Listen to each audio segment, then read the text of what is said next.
Hello, Red vs. Blue fans, and welcome back to another episode of the AFTERBUZZ TV Red vs. Blue After Show. Today we are covering episodes 9 through 12, Club, Call, Consequences, and Fight the Good Fight. We'll see you after the opening.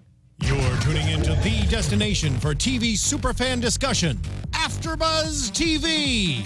And now, let the buzz begin. These were amazing. Oh my God, you guys. I don't think we can emphasize that enough. Like, I think probably the only thing that made these episodes better when we initially watched at least the first one was being at RTX. Yeah, I was really jealous of how that ended up working out, especially after seeing this. It was madness, pure madness. Oh my God, it was a thing of wonder and beauty sitting in that panel and watching 5,000 people come to the same realization at the same time.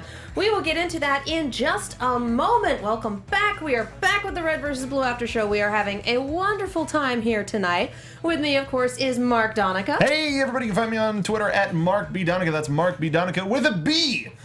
That's all I got. Okay, Megan Salinas. Hey guys, you can tweet at me at the Menguin. That's TheMenguin. And I'm Katie Cullen. You can find me on Twitter at Kiaxet. That is Kiaxet.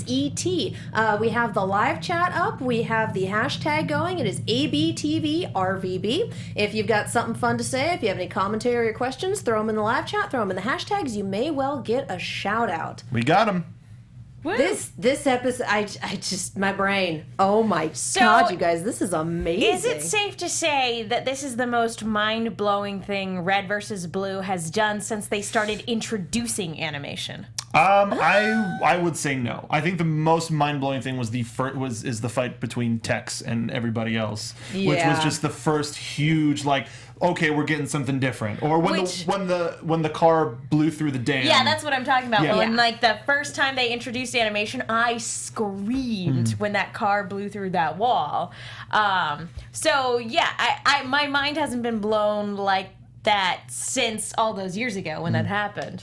What was that, season? That was 8? season 8. Holy cow! I should know. I have season 8 basically memorized. Yeah, everyone's got one. That one's mine. Season 6 for me. But yeah, no, this was absolutely fantastic. It was something new. It was some, familiar characters, but also a lot of new stuff. The art was fantastic. So much of this was good. This could have been a movie in and of itself. The art style came across very much like Borderlands, and if I'm remembering correctly, this was made in Maya, which is also the program that they are switching to for Ruby. Yeah. Because it can handle a much heavier load than Poser can. It's made to do stuff like this. And so I spoke with Gray at one point, and he said that a lot of what they did in this episode, it wasn't Gray, it was someone else. I'm losing my mind. RTX was like 4 weeks ago. Was it Jordan? Was it Kyle? It was after the classic anime panel, so it was one of the animators. It was someone else. I'm sorry, my brain just... I spoke with a lot of really great people RTX weekend, and so it's like I've just meshed them together into a ball of awesome. Anyway, they were talking about how these 3 episodes, how this Merc trio was kind of a test run, and that a lot of what they did in terms of techniques would be implemented in the next volume of Ruby.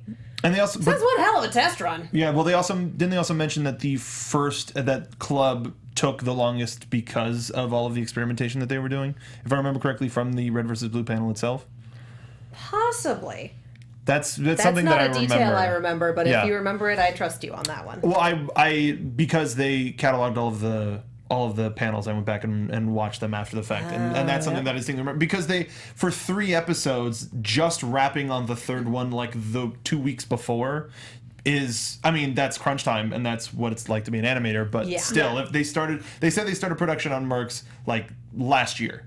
And it's July, so that's a pretty long production time but the result shows, and it's absolutely a shining beacon. That wasn't even supposed to be a Ruby Pond, and I apologize. Good enough.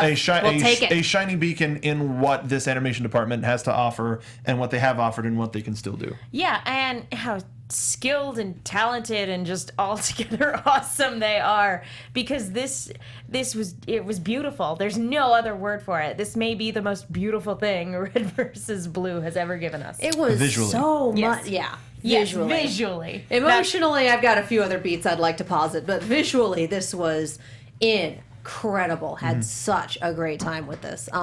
You're absolutely right. I would love to see it as a full-length movie. That would just be fantastic. Yeah, I kept thinking, I was like, when did this series turn into The Departed? When did it become a Quentin Tarantino movie? It was so about great. episode 2 in this trio with that phone call, because it was so much fun to watch Felix getting played. Just squirm. Oh Yes. my god, this And dude, oh my Someone god. bigger and badder calling him on his BS. Bullshit. They They we swear say in this bullshit? show. Yes. We can. Okay. They swear in this show. We can do the thing. Exactly.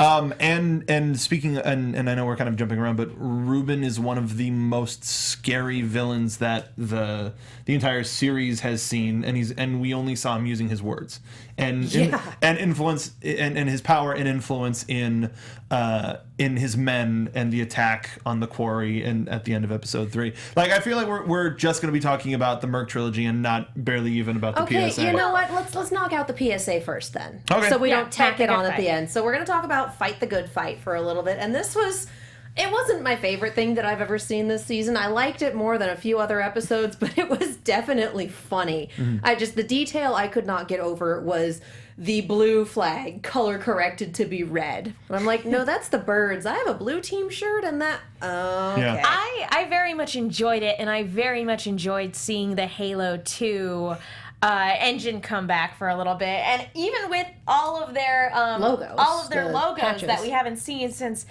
Was it season 3 when they managed to figure out a way to get rid of those? It's been a long time, so seeing those logos again, I was like, oh, I remember those. Those were great. It's the inside jokes that we all loved from the previous seasons, but also visually, I should say, but also the actual content being like a classic PSA, but also bringing into the story that both of these armies were brought into existence from the same people. It was fun, but it still had a little bit of the like darkness behind it because it was. And here's the continuity bit that I don't get and that I've been trying to parse out, and this is just me being a stickler for details in a series where you really can't afford to do that.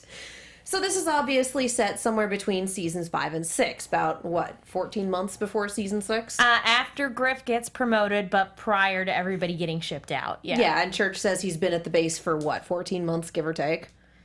Thereabouts. I think that was it, yeah. I've been here for... What day is it? Tuesday. I've been here 14 months. What? By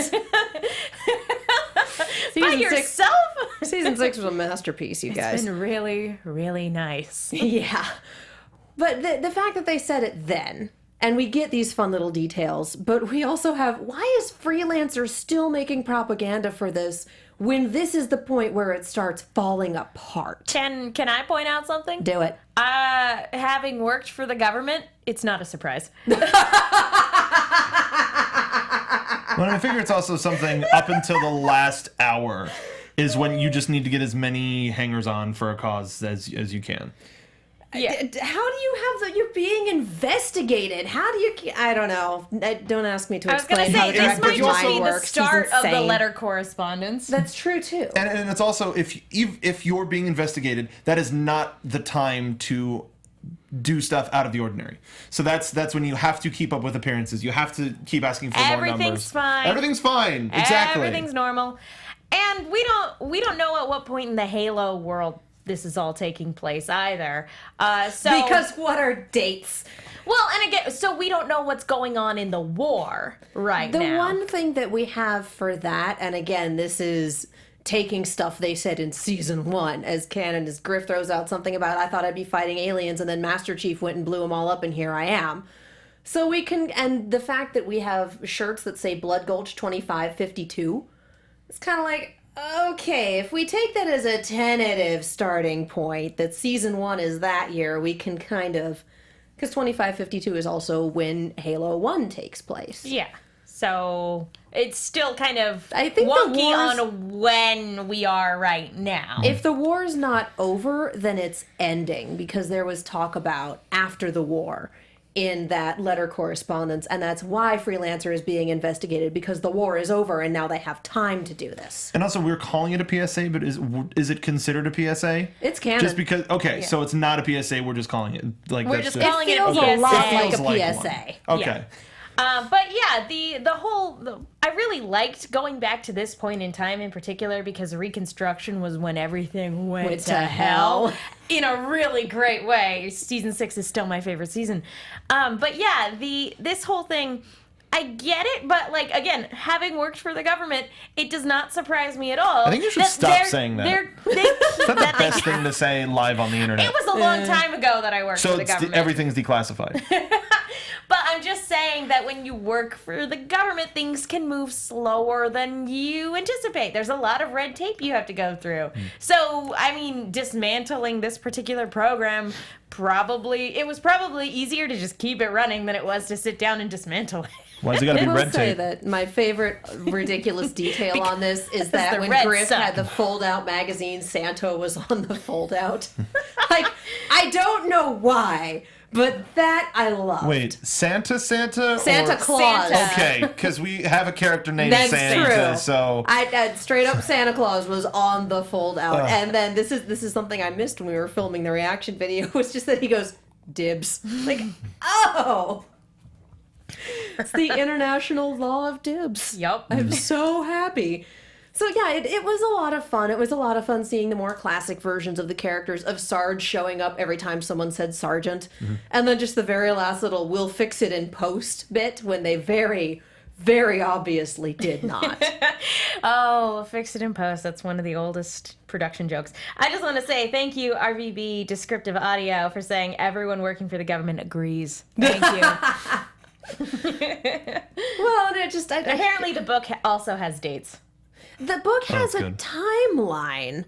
I don't think the timeline has dates. The time kind of works with like 5 years before Blood Gulch and 2 years after Blood Gulch, and it's very Wibbly wobbly, timey wimey, whatever. exactly stuff. At least it's a point of reference. That's fan- true. It's been very helpful. I'm a fan of a good rug.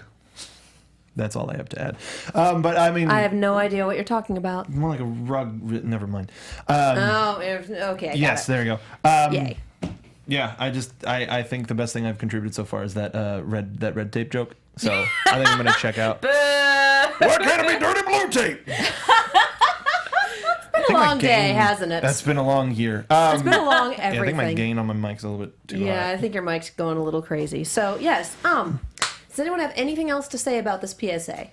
Just, it was funny, and after what a wonderful trilogy the Merc thing was, it was nice to see the reds and blues again. It was a nice palate cleanser. Yeah. It was a blast, and it was. I loved that it was very like 1940s, 1950s Red Scare. And I love a good, like, propaganda parody. Like, that's Oh, always fun. Yeah. And just the crack about, well, they say it's because we had good propaganda, but really there are just that many stupid people out here. And I'm like, oh no, Because I our live in propaganda LA. was terrible. There's that many stupid people on the 405 at 5 p.m. Let's be real. You can just, yeah. Regional humor. Anywho, let's get back to the Mercs, because oh my god, I've said this more than once, and now that I know that Miles has actually seen where I've said it, I might as well put it out there. I didn't care about the Mercs when we started. Like, you can go back and watch the after shows. They were very interesting as characters, but the fans went crazy over them, and I was just like, they exist. Felix is an interesting study in raging sociopath, and Locus is an interesting study in, oh, it's okay, you were... No, it's not okay. You still make choices. But it was never like, I love them forever, like so much of the internet seems to do. These episodes made me care. like a lot. I went from zero care to lots of care. And that's really hard to do, because usually when I start at zero care, it's hard to get above 1 or 2. I thought they were very interesting characters. I liked them, and I'd like to see Locust come back at some point. Oh, sure. But I think the introduction of Cyrus made the two of them that much more interesting. Yeah, no, 100%. And just getting to see canonically their faces, and they talked about it on the panel, there was a little bit of hesitation in terms of, like, should we even do this? And they were like, well, this particular art form is so stylized, like, we're okay with showing these characters' faces because it is such a particular art style. And they also said canonically it happens before any of them even get close to a suit, so it wouldn't make sense for them to have keep wearing masks. Yeah, exactly. Yeah. The way that they did the color scheme was great. I'm a big fan of New Orleans. And did you notice they were all secondary colors? Yeah.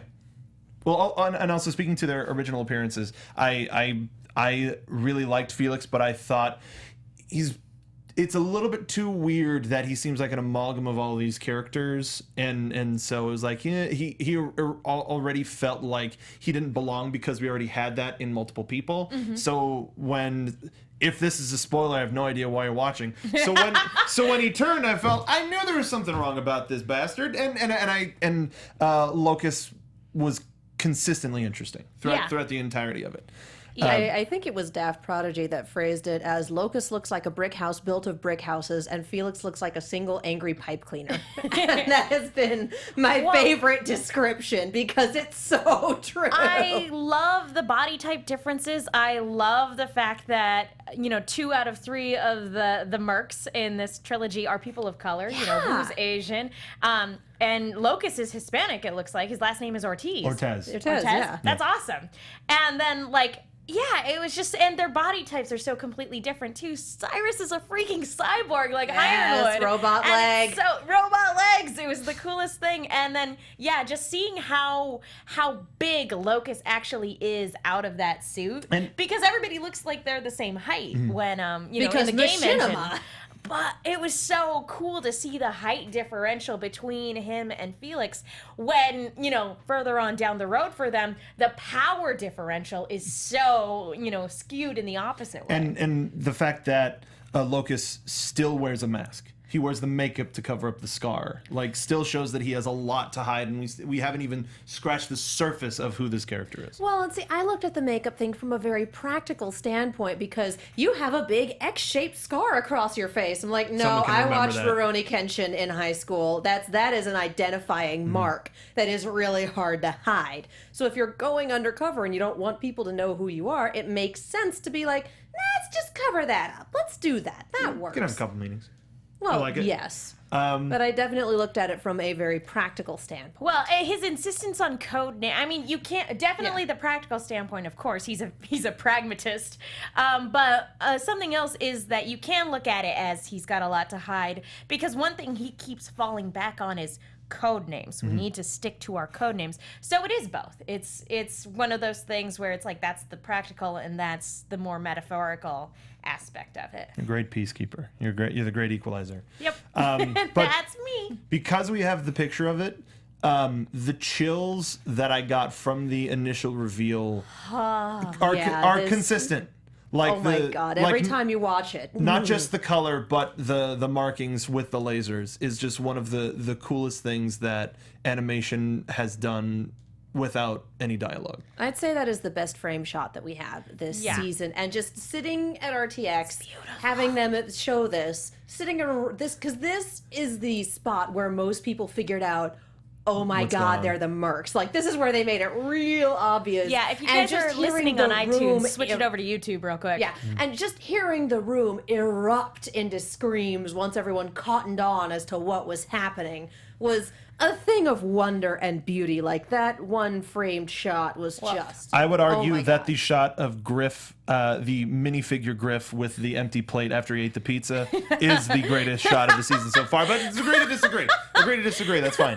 Well, for me personally, I am a sucker for a silhouette. And these episodes definitely, especially the first one at the club, it definitely played with that. And I like I said, I'm a sucker for it. So seeing the way they stylistically chose to illustrate the fight scenes, to introduce these characters, it was something I was 100% behind. I'm like, yee! And just the scene changes where they were interspersing the dance floor and the club itself with the fight done completely in silhouette. That's so good. Oh, that whole montage is just like, I'm just gonna lie here for a minute. I think I need a cigarette. That's kind of where we are right now. Yeah, it was incredible. But speaking of transitions, the utilization of inferring one move leading to another move and figuring out what happening on the dance floor meant for what was happening in the fight. And I'm a fan of a good gun throw personally. Yeah. So the throwing of the shotgun back and then shot is like, yeah, a lot of great fight choreography in this that is unlike any of the other fights that we see. And visual parallelism. Oh my God. And just if we can go back to that second image, what I love is that someone pointed out on iTunes that when they did this with the silhouettes, it looked like the mid-2000s iPod ads where they have them dancing and it's the headphones. It does look, especially because of all the dancing and everything like that. I totally get that as well. But the thing that it reminded me of, and maybe it was just because it had that spy sort of gangster thing, was the opening of Casino Royale, with less cards. But looking at this, it was like watching the opening of Casino Royale with like a Quentin Tarantino score set to it with the trumpets. It was just I'm not a music major, but it sounded perfect.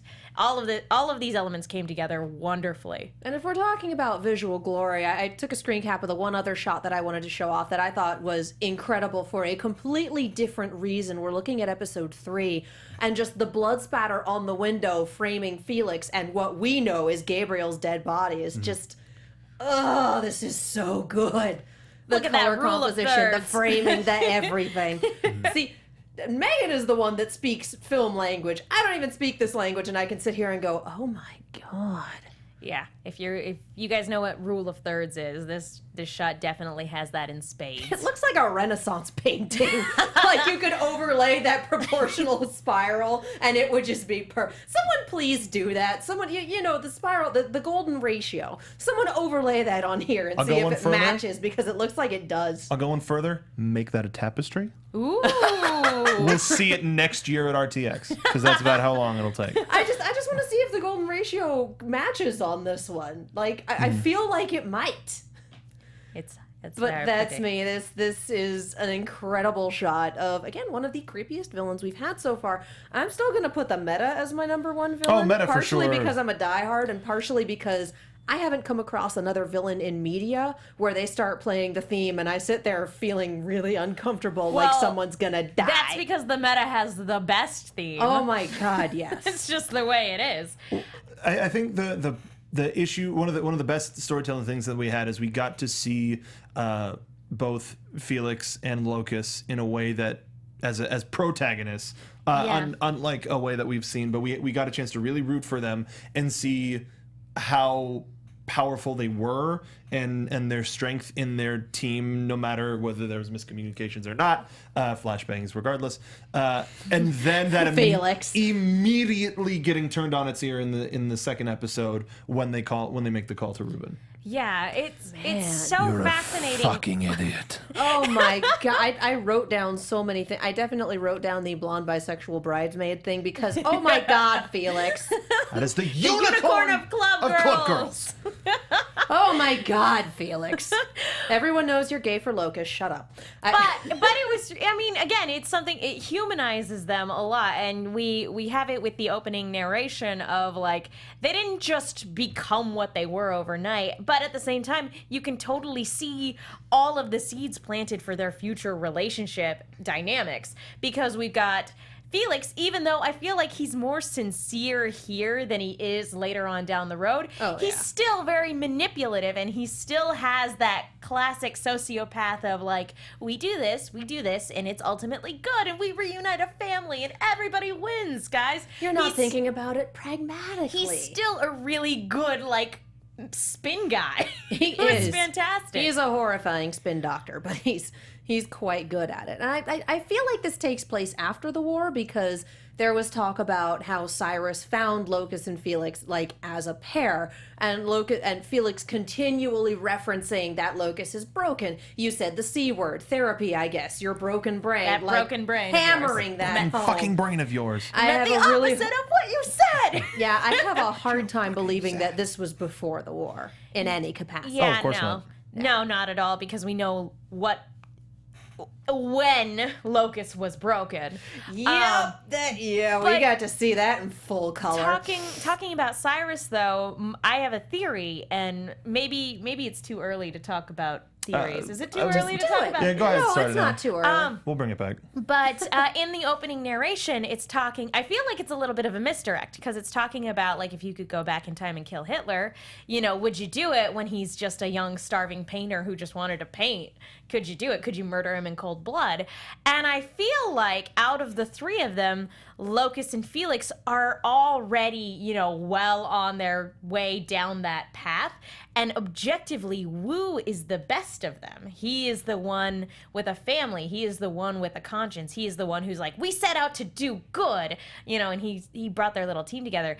I feel like that opening narration is talking about his fall from grace further on down the line. Because Stick to code names. I think we're going to have to wait till season 15 to see if he ever comes back or That's if what he's I'm even thinking. still alive. That's what I'm thinking. I'm thinking he's going to be a villain somewhere down the line. He's going to have a fall for from Red. grace, and Locust and Felix are going to have to take him out. Either they're going to have to take him out or they stab him in the back to make a getaway, and ultimately that just sends him, or he loses his family and that sends him on a deep, dark path. I feel like season 15, he's going to come back to be a villain. I honestly thought that he was going to die at the end of this Yeah. little trilogy, Thought just so the too. way Every- they'd set it up, and that we know he's not with the two of them committing genocide for money because, oh my God, what the hell? Which is exactly why I think that opening narration is about him, because we don't see him with them on that planet. He has the furthest to fall, so he fits that kind of description a lot better than the two of them do at this point. And 3, we get him running that red light at the very end, assuming he was the one driving. I kind of feel like, and Well, Felix wasn't driving; he got shot in the leg. we see the look on his face when he says, you shouldn't have brought family into this, and he's like, well, you did first. And Which, you see that those look are on his some face. hilariously petulant dying words. Right? You put your last words on a tombstone. You did first. All right. But it's true. It is true. They shot his son in the head and then blew him up. But yeah, Some so might say overkill. I would not. Which, what a great bluff. Yeah, no, it was great. That entire setup at the quarry was amazing. I think the setup was good, but having him at gunpoint didn't matter. I think that was the only thing that didn't make sense in their plan, because he was like, I don't care. His words himself, my son is the worst thing I have brought into this world, a fucking disgrace. Why would, hey, we're gonna kill him, still mean anything to him? That's the one thing that I didn't like about it. Because Felix was still trying to push that angle, and that was the angle he'd been pushing when you're bluffing. when they hung up the phone. So it makes sense to give the appearance of still attempting to push that angle, of giving the appearance that Gabriel is still a player in this field, despite the fact that Locust definitely punctuated call by just, wow. That was not a turn I was expecting. That you want to talk about pragmatic, that would be it. I just want to give a shout out to Joseph in the chat. Cyrus is the meta 2.0. Oh, God. That would be so cool. Can we not with bringing the meta back? Well, I know I just said he was one of my favorite villains, but please, can we He's not? dead. He's dead. He's Well, super dead. he He might has be- gone to join the Choirs Eternal. He has shuffled off this mortal coil. He is an ex-meta. Yeah, that's Never all mind. I know of that. Oh, what were you gonna say? Nothing, it'll come up later. Okay. Okay. That is one of the hills in fandom that I will die on. The meta is dead, full stop. But yeah, no, this whole. Do we want to talk about that action scene at the quarry too? I think we need to talk about that action scene at the quarry. Anybody want to spend more time on the call? Because we've just Yeah. kind of burst in and out of it. I just, was there something in particular you wanted to talk about in there? Well, they brought it up in episode 3, but I'm surprised nobody made a note of it in episode 2 that he never brought up Cyrus in the call. It's like, I saw the two of you, I know your aliases, I know your faces. Because Cyrus was waiting outside, unable to communicate because Felix took off his comms. And actually, speaking of Cyrus, really quick, something else about your theory. I looked at it from, I'm looking at it from a behind-the-scenes aspect. If you're getting an actor like Chris Sabat, Exactly. why would he only be in 3 episodes? Exactly. unless it's a Funimation show where he just happens to be there, you don't cast Chris Sabat as a bit part. No, I think if we're talking about amount of episodes, I think he could do over 9,000. Sorry, I'm done. And we're there. Yeah, we're here. We have to have something on I'm the surprised it soundboard took for so this, long. right? Well, I was trying to get there. It took 45 minutes. We haven't But gone that long. honestly, he said that he knew their code names, their scars, etc. He never heard their voices because they took the camera out. So for all he knew, Cyrus freaking out on the phone was Locust speaking. Yeah. They never identified Cyrus by name while that phone call was going on. So he did have a good point there that, you know, Lozano didn't know that he existed. That he could have just ghosted and there wouldn't have been a difference. Yeah, and that's why it was so important that he actually did stay and stick around to help them fight. It shows just how much he believed in the doomed cause that is their partnership. I feel like his conscience would not have let him go. No, and that's what I mean. He is the best of them. He's the best of the three of them, and since he didn't die... Yeah, no. Him being the best of the three of them is absolutely why I thought he was going to bite it. I thought either, you know, they would throw him under the bus for something or he would be there and attempt to save it. Like, I was absolutely certain he just had "I'ma die" painted all over him, and it's like, oh, And no. because he didn't, that's why I think he's going to turn into a villain. But ultimately, I want to talk a little bit about the pacing of the episode Call as well, because one really good way you can mess up suspense is by messing up pacing. And that entire episode, what was it, 10, 12 minutes? It was like 11 minutes, including correction. You felt every second of it because that conversation with Lozano was so intimidating and so creepy. It was just so good. And I love the little detail that when Felix called, he didn't pick up, but then he called back. It's basically saying, no, the ball is in my court now. Let's play. Yeah, Little it's like, details. You Little don't call details. me, I call you. Exactly. All right, and just, God, let's talk about this action scene and Consequences, because Consequences was like 85% action scene. Let's be real. I loved Lozano, and this was a detail that I didn't pick up until I was watching the three of them back to back to back earlier this afternoon, that Gabriel had a baseball bat that Felix ostensibly used it on him because it didn't have a blood spatter when Gabriel picked it up, and he lost it in that first episode. And that was the same bat that Lozano was using at the end there. Yeah. Going Lucille on people. I do want to point out one other thing about the call. I just only now remembered it. When Locust shot him in the head, jaw on the ground. Oh I my was God, yes. Because we had been humanizing them, I forgot Locust was Locust for And a then you're minute. like, oh yeah, it's this guy. Oh yeah. It's a little surprising. Yeah, it was say the least. just a little bit. It was just A little such bit shocking. good punctuation for not only the yelling that Felix and Cyrus were doing, but just the whole episode. Because that's the end of the episode. Shoot a guy, Code names. it's like, ah! I want to know what the direction was in the booth for Gray. Just like, no, be a little less angry. Just be very, yes. So I good, want a though. blooper reel for the VO recordings. I just do. Be great. I want like an hour and a half of blooper reel. I would. I would only want one for Felix. I wouldn't want one for anybody else. I want to just hear Maybe- Miles warm up into Felix, get into character for that. Maybe Gabriel, but not. Oh yeah, Gabriel, David Jennison. Yeah, so sharp good, face. so good.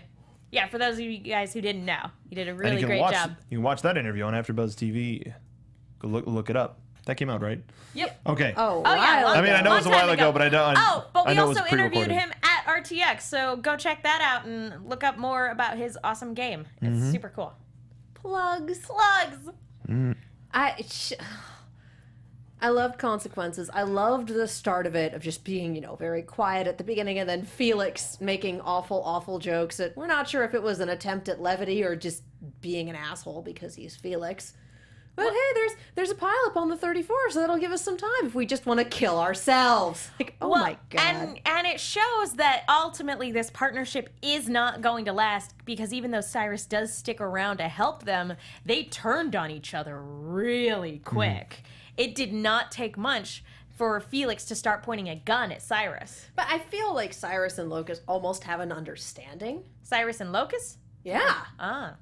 Yeah, it's the lecture at the first bit. I expected him to take off his comms, but I didn't expect this from you. And just the exchange. I'm at not the mad. beginning. I'm disappointed. And just Boys. the exchange at the beginning. The exchange at the beginning of consequences. Like I feel like the two of them have an understanding, and if Felix wasn't in the picture, that those two would work together fairly well as well.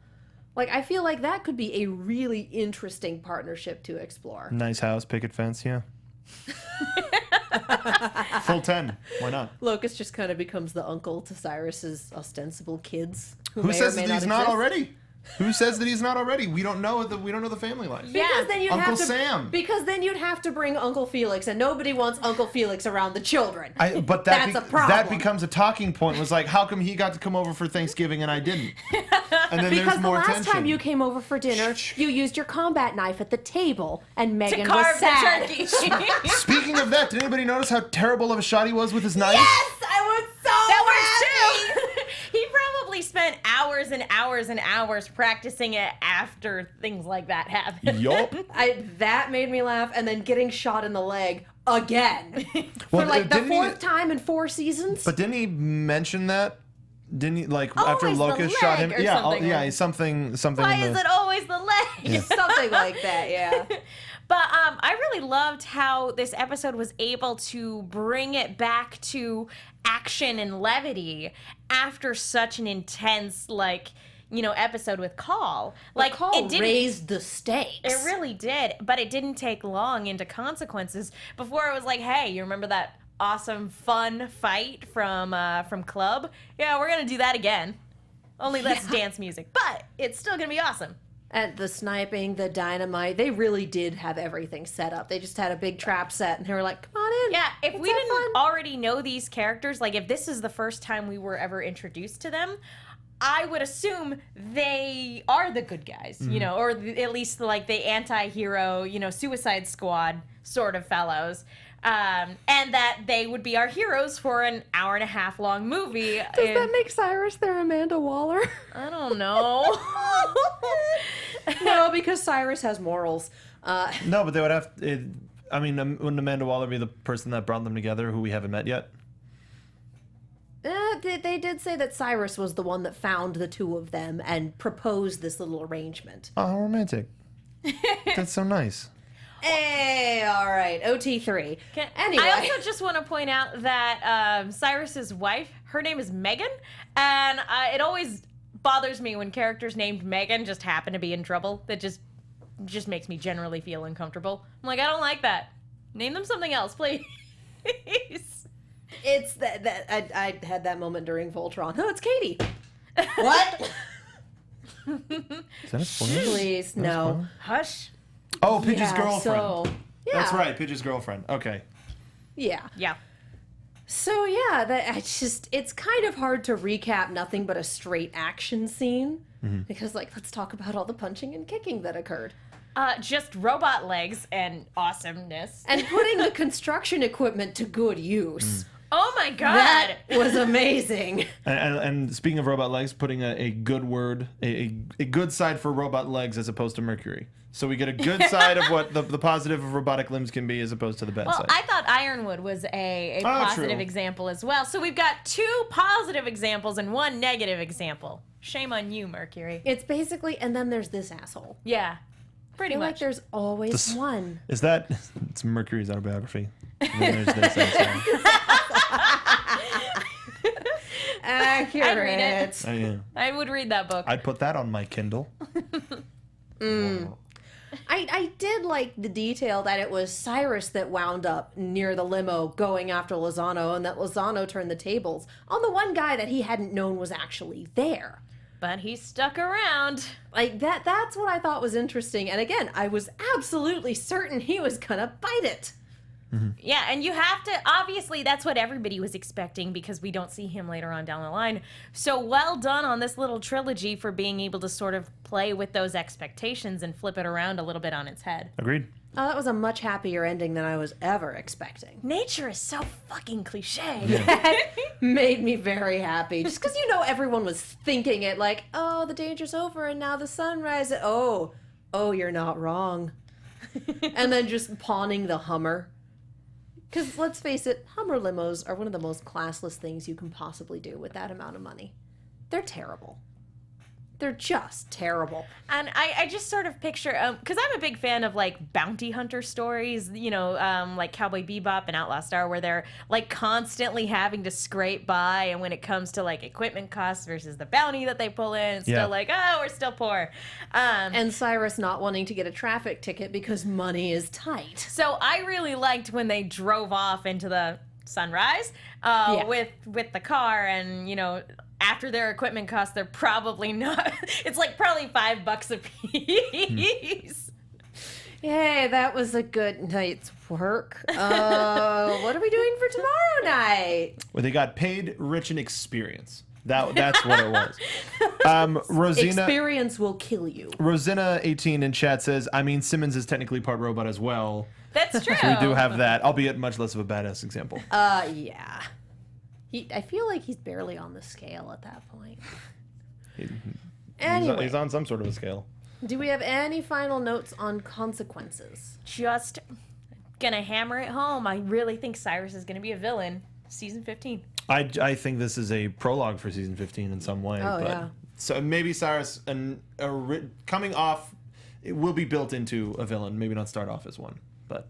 My final note is very small. I just like Locust at the beginning telling Felix, if you waste one of our rounds on yourself, I will be very unhappy. Like, what are you going to do after he's dead? I'm going to kill you so much more dead. We'll bring you back and then kill you again. Yeah. But with a knife, damn it. Because I would just waste another bullet. If there's anybody that could double kill a corpse, it would be Locust. I'd put a few people on that list. Let's be real. But yeah, no, he would definitely be the one here. Do we have any final notes on these 4 episodes in general? I can't believe Red vs. Blue has stepped up to this sort of level in terms of the art style. Like, I never thought we'd see something like this from Red vs. Blue. No. And so I just can't stress how much I loved this and how much I am looking forward to seeing more of this from them as a production studio moving forward. Well, and it's great that they've got this. I keep messing up what kind of season this is. Anthology. My brain just goes amalgam, and I'm like, no, that is not the term for this. Thank you. All of my Undertale playing is coming back to bite me. The fact that they're doing an anthology and they can explore all of these different styles and they can explore all of these different stories, it's really opening the door for a lot of fun and interesting stuff. And this, I think, is one of the prime examples of what this type of creative freedom lets them do. Because normally you've got Red versus Blue, you are machinima and you are animated and you are attempting to hit the sweet spot and the Venn diagram overlap between the two. But this is just like, you got 3 episodes, go, be great. And it did. It knocked it out of the park. I think the great thing about this is I was telling scores of people, like ridiculous amounts of anybody that was in my life that had watched Red versus Blue previously, I had said, you have to watch this season. There'll only be a couple of things that you may not get from recent seasons, but there's a lot of it that takes place before season 1 in Halo 1, and then this. But when I was talking to them, it was just the club at the time, but that was fine. But showing them little images and video and the music, like in the fight scenes, and they're going, "That's Red versus Blue," and that I think is my favorite comment to sum up this entire trilogy. Yes, this is Red versus Blue. Green and orange and purple versus gray, but whatever. I think that this finally opened up what the rest of the season could be, which is an idea, them looking, not saying that this is what the company is doing, but them trying to find ideas for how to move forward with a story for season 15. And this is the first real big candidate. Though I would love to have more, Brick Gulch. That's me. This would be equally as amazing if we would get at least one more, an entire season of this. And I would watch a full theatrical cut of any of the Sarge movies. Oh, all Let's of them. be completely real. I would watch that. Any of the Sarge movies and this movie in particular, yes. Just Yes. shut up and take my money. That's all I have to say. It's just, I'm looking forward to it. I'm not gonna lie, I miss our crew as it is, and I wish we would get more chorus. I feel like for this season, it's less predictions and more tiny wish list. Hopes. Because how can we make predictions when it's an anthology and we're starting up a fresh story this coming week? Like, who knows? Well, I mean, do y'all know what this week's episode is? Nope. No? They've been doing previews over at Screw Attack because it's a death battle. Yeah!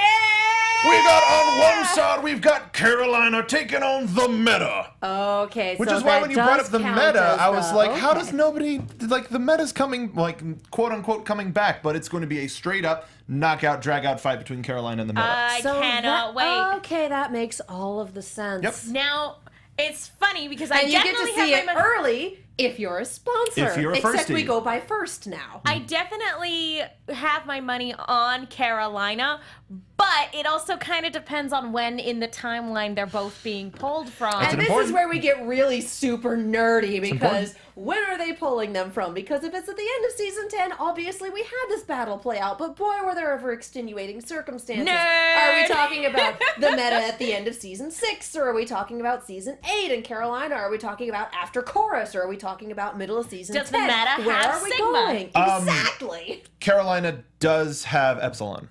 So that's Okay. one thing. I don't remember the meta. Do they each get one AI if that's the case? I don't recall, but if you go onto Screw Attack's YouTube, they have previews for each of the fighters, so you know what they're going into the fight with. So I feel like if you want, because I haven't watched either of the previews, I feel like if you want strongest they've ever been, you want mid-season 6 meta and end of season 10 Carolina. Yeah, again, money's on Carolina, but that's just wish fulfillment Keep because I throwing love money her. at it, but nothing happens. I love her so much. Okay, so yeah, tweet us this. Who do you think will win? Give us your predictions then. I want to And hear for those this. of you who saw it at RTX, don't spoil Yeah, it. no, don't do the thing. Please what? don't. Didn't they? I They? don't No, they think they didn't did. show this death battle. They showed a different death battle. Okay. They showed a non-Halo, Okay, non-Red I versus thought Blue death battle. I That didn't makes go more to of the the screw yeah. attack. I think we were doing something else at the time. so. Yeah, Yeah, no, if I this was thinking they got to see it. Y'all would have found out. Like, y'all would have known. Yeah, but people no. would have told They- us at this point, I They- think. I believe they announced that their next death battle would be a part of season 14 of Red versus Blue, but they didn't announce who was going to be in it. So, Okay. Sweet. so that's at All least right. our first yeah, episode back. money on Okay. Carolina then. Yep, me too. We might be eating these words in 4 weeks. Fine, but- I'll be the contrarian. I'll go meta. Really? Why not? I love Okay. Carolina. I love everything about Carolina's character. But if it's just a fight, He is a big hulking mass of a person. And he's But got the boom she's shot. fast. And that's the the classic thing. strength versus speed. It really is. Doesn't matter how strong But you are if you can't land a He hit. also survived being shot in the throat multiple times and kicked off a bridge. True. And then he drowned. From a moving vehicle. So, Yeah. And then he drowned. That was how he died. And yes, he's dead. Oh my God. I think I just blew out the mic. I apologize. happens. Yeah, especially on the shows I'm on. Oh, I think there's a I pattern. can't wait to see it. It's gonna be so cool. So yeah, if that's I guess that is our predictions corner. We can actually have predictions this week. Carolina. Yes. Caroline. No.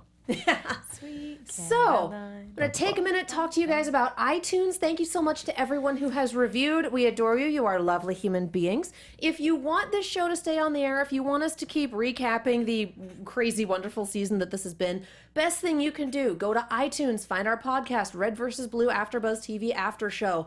Like, comment, subscribe. Subscribe to our podcast. Up that survivor count. Subscriber count. Column A, column B. Do it to survive. There's good a Venn slip. diagram overlap, I'm sure. Leave us 5 stars and tell us why you like it, because our producers take a look at these ratings and go, hey, people like this show. We should keep it on the air.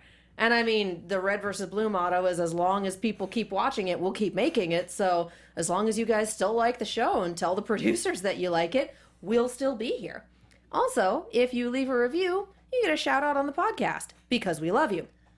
So we have, I think, 4 since last time, because I don't think we had a chance to read them last time. We have From Robots to Freelancers by Artful Mexican.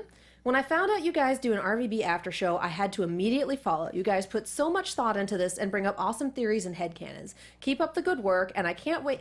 And I just lost a word there. And I can't wait to listen to you guys talking about my favorite series. Oh, you lovely human being. We have great show from Brumby13. I'm super late to your podcast, but I love it all the same. I love hearing all the different predictions and theories. It makes me not feel sick like a dork. Like such a dork. Autocorrect hates like everything. Like such a dork for still liking these red and blue soldiers in the middle of a box canyon. We all love these red and blue soldiers in the middle of a box canyon. Amazing show from Coley Shaz. I'm not able to hear your show live like I want. I'm not a sponsor, but I catch up when I can, and I love you guys. Please keep it up. Okay, so we recommend you be a sponsor, but you don't have to, because these episodes do release the day after for people who are logged into the RT site, and just having an account is free. So even if you are not a member of the first sponsor, I don't even know how to say that. If you're not a sponsor, if you're not a firster, I have no idea. Firstie? Is that what we're going with? That's what the company says. Awesome. Even if you're not a firstie, you can if you're not firstie, then get a drink. You can still watch it the next day if you have an account and are logged into the Rooster Teeth site. So please do the thing, because that's the schedule we run on. The Rooster Teeth releases, not the YouTube releases. And finally, we have I Like the Podcast from Rex9460. This is a great podcast, and I love the guests. Keep up the good work. We will attempt to do so. So yes, please like, comment, subscribe, do all of that wonderful stuff. That is what keeps us on the air. Do we have any final comments, predictions, any of that fun stuff? Anything we have something from the chat. Yes. Joseph Saburin says, I want an episode of what exactly happened in Carolina's flashback in season 13 when she went and spoke to Santa. Ooh. Honestly, I feel like that's better left to our imaginations, because she told us, and I don't need to watch that carnage play out.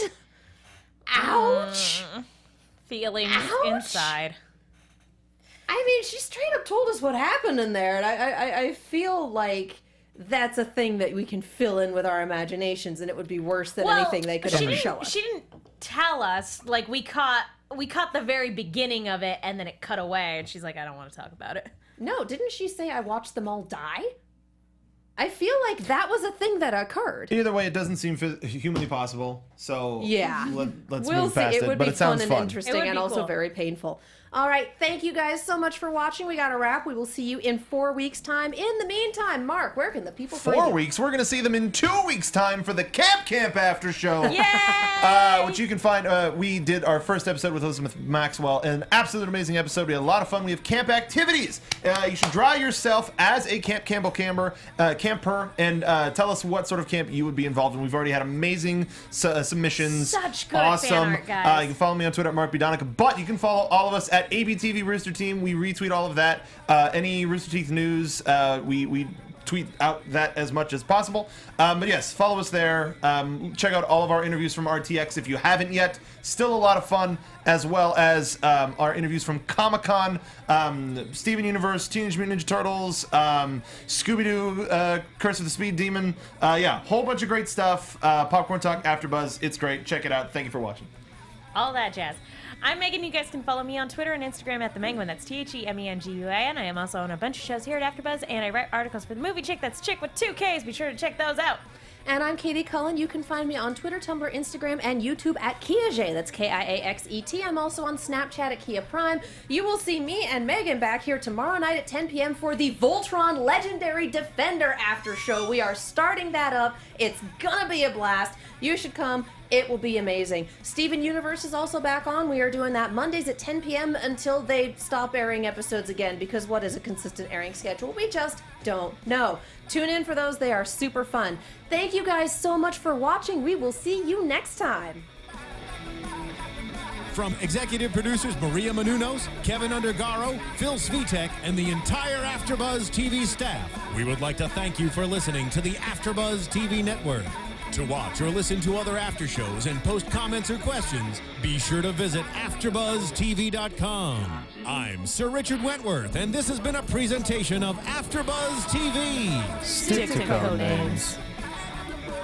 The views expressed herein are those of the hosts only and do not necessarily reflect the views of AfterBuzz TV or its owners or principals.